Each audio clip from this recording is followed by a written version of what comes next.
hei ta hian lei sei zawng ding ka hria he meter zan hi som riat panga sei ni dawn he lei sei ber he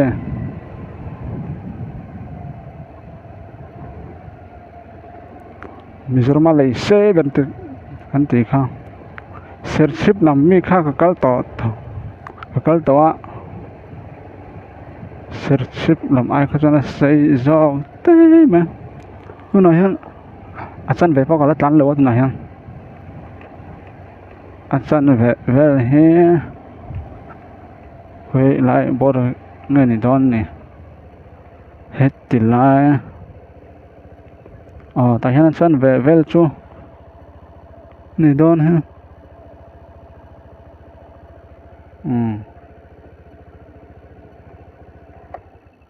Telah achan ve vel chu ni chuan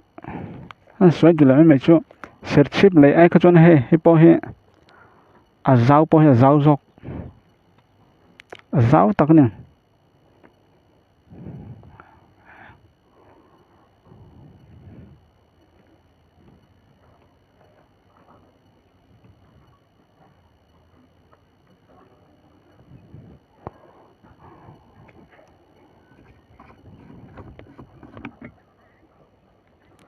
tao la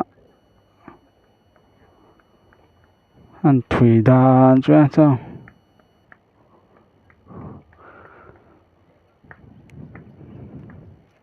lam po thui khme sa so ma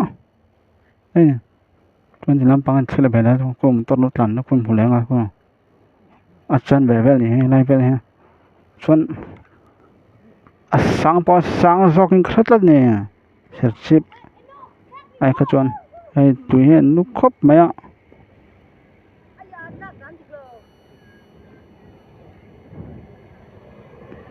tui po lian khop mai ha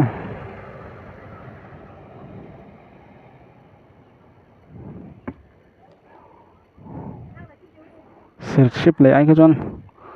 safe ni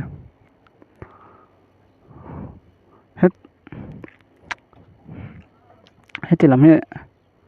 a sei jok ni he ka omna tang kan hung lam he heti lam he tau la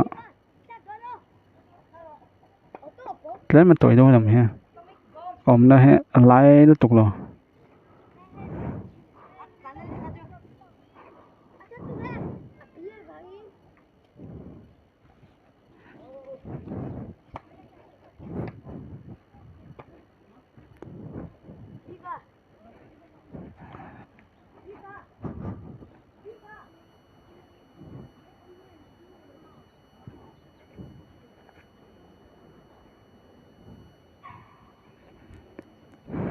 sei la mà chu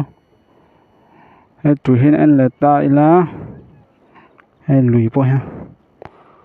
zao la mà he sang tak ni à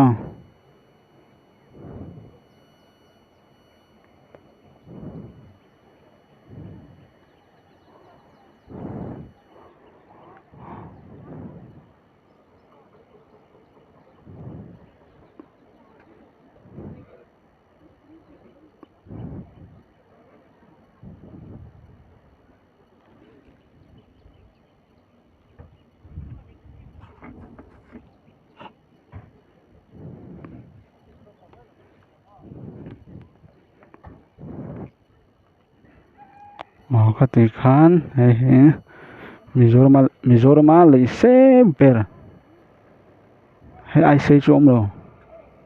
Mizoram chuan he se ber ni ke ka mu dana chuan ni chu chuan sership a lei kha chu an pahnih na ka dam ki chu he se ber ne khan lai ve chu khan tu tok lai phot meang lei sei zong kha meter zan ni som riat le panga ni ka ria